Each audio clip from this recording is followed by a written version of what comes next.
Hello, it's been a while, so let's get ready together, catch up on life. I have a lot to update you guys on, so I'm very excited, and I can't believe I haven't posted a video since like the end of January. And that's not to say that I haven't filmed a lot of videos. I've vlogged many a times, but I could just never quite, it just never quite felt like the right vibe, and I never ended up posting.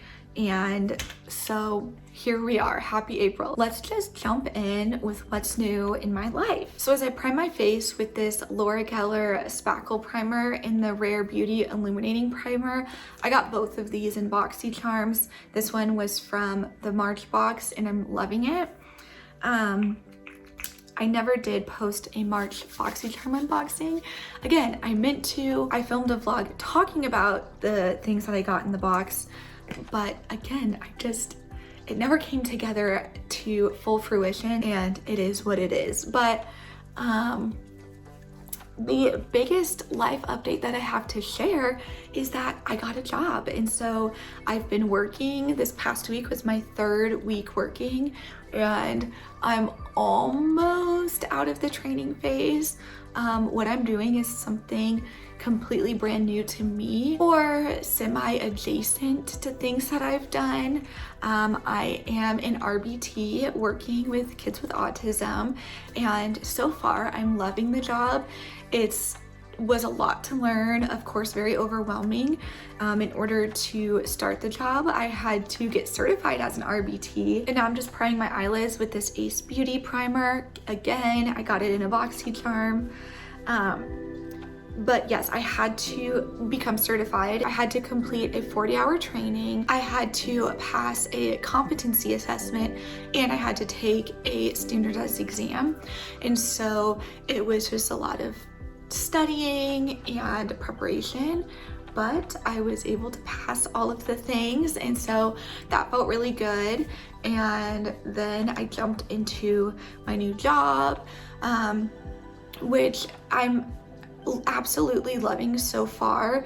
Like I said, it's very overwhelming, so it has its challenges, and of course, having glaucoma, there's added obstacles that I encounter, and so just taking it one day at a time.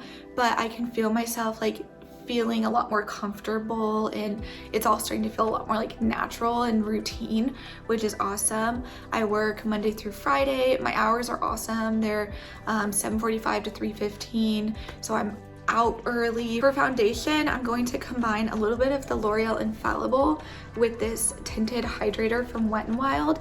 You guys, I am loving this product. It is perfect, especially for my new job. It provides like just enough coverage. It's super easy to apply, and it's inexpensive because it's Wet n Wild. I feel like it's the perfect summer foundation, so I already know I'm going to repurchase it once I run out. And I like combining it with the Infallible foundation because it just adds a little bit more coverage. But really, like for a tinted moisturizer, this is like the best coverage I've ever seen from a product like that, so I love it. But yes, my hours are awesome. I work about 10 minutes away, and so it's super close to where I live, which is also very convenient.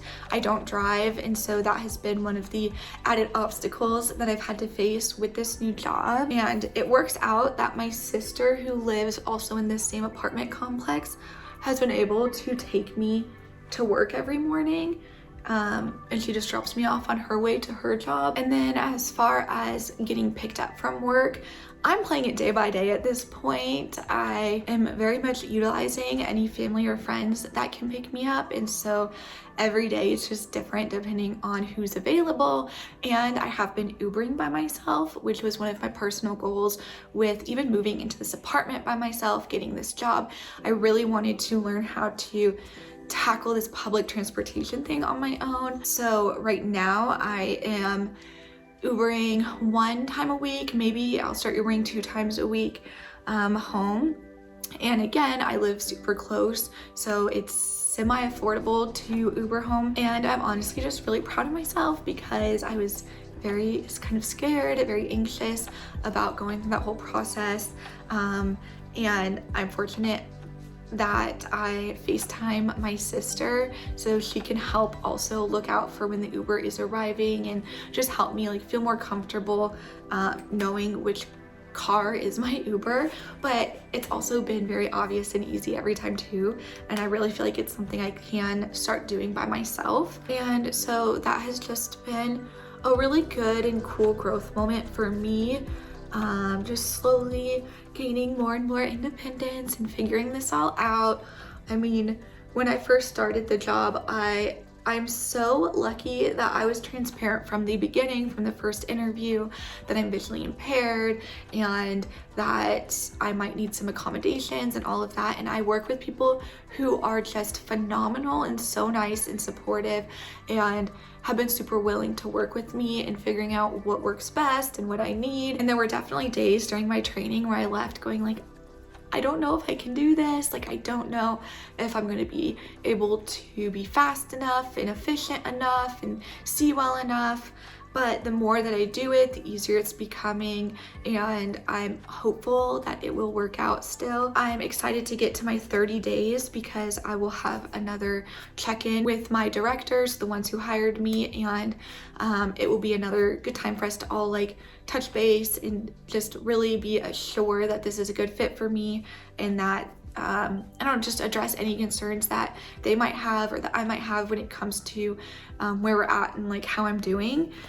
But I think it's all falling into place the way it's supposed to. I don't know the, long-term picture of this, but right now it's working. I feel good and I'm excited about my new job. And although I have unsuccessfully tried to vlog some of these first couple of weeks of my new job, I am going to get back to it here soon and start uploading vlogs again so that you guys can kind of see what my new routine is and how I'm trying to balance my personal goals, my whole journey to find happiness and find balance in life with this new job and what it brings.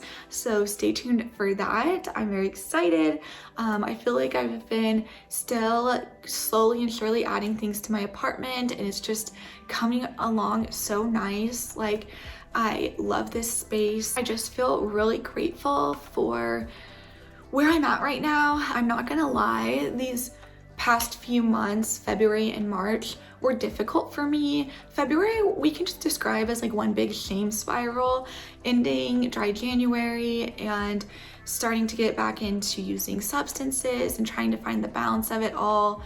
I just was being really hard on myself, and I also realized how much drinking and smoking affect my mental health, and so I was experiencing more anxiety and depression, and then I felt bad about feeling those things because I had been meditating and journaling and saying my positive affirmations and feeling so good, and then I wasn't feeling good and I felt like I had failed or was blaming myself, and shame spirals just prolong feeling bad. And so I just continued to feel bad pretty much for the month of February.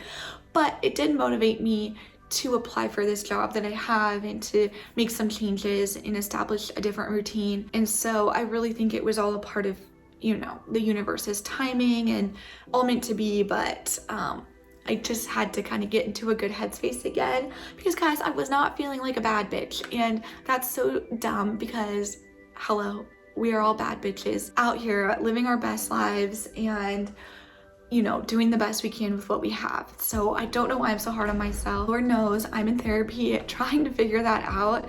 I also am very, very happy that I'm able to stick with my therapist. I'm still attending my DBT skills group. And of course, now that it's April, like the seasonal depression is lifting, the sun's out, and the vibes are getting higher and higher each day, which is awesome. But yeah, that's basically the update. I am always curious about how all of you guys are doing, so feel free to leave a little life update in the comments. Of course, the new season of Survivor has started, so y'all know I'm just watching that, obsessing over it, loving it, excited to see where this season goes. And also in March, the Hillsong Documentary aired on Discovery Plus, and that was the most healing thing for me. The last church I attended where I experienced very traumatic spiritual abuse was right after I left, it became a Hillsong church, and seeing the documentary and other people tell their stories and share their experiences, and just seeing how similar they lined up to mine, it just brought so much closure. It's something I had already finally found closure in, but I felt like that was just like able to finally shut that book, close that chapter, and just felt like that era is finally done and gone. And it really did just kind of restore my faith in the universe a little bit, and how much I was longing for answers and accountability at that time, and seeing like, oh yes, things just truly take time. You never know how things are going to play out, and you just have to stick to your truth. And so that was just a really helpful thing to observe in life, a life lesson. Plus, I think it makes the fact that I am blocked by Brian Houston, the lead pastor of Hillsong, on Instagram, like I think it just makes that fact a little bit more fun, a little bit more juicy, and I feel kind of special and honored that I'm blocked by him, because I feel like it just shows that at some point in my life I was on the right side of history. If you haven't seen the documentary, I highly recommend watching it. But yes, that is my life update for y'all. I appreciate you guys getting ready with me. My April boxy charm comes this week, so I'll be getting that unboxing and try on video uploaded here soon, so stay tuned for that. Subscribe if you're not. And you guys, thank you so much for watching this video. Leave a comment, start some conversation, and I will see you guys soon.